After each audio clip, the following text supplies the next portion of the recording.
हाज़िन गज़ल का मतलब अर्ज़ है कि पहले तो एक ख्वाब था खाकस्तर व खावर के बीच।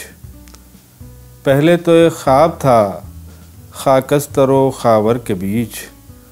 अब अंधेरी शब है हायल उसके मेरे घर के बीच।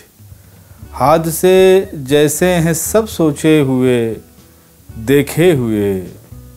हादसे जैसे हैं सब सोचे हुए देखे हुए। कोई हैरानी नहीं अब आँख और मंज़र के बीच। कोई हैरानी नहीं अब आँख और मंज़र के बीच। और सब सिपाही अपनी अपनी ज़ात में मसरूफ़ थे। सब सिपाही अपनी अपनी ज़ात में मसरूफ़ थे। शाहज़ादा अब के तन्हा ही लड़ा लश्कर के बीच।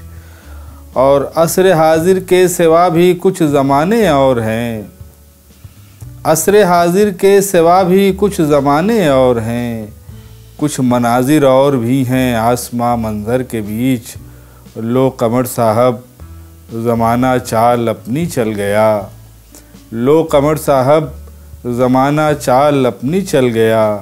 आप इतना ही चले बस घर के और दफ्तर के बीच।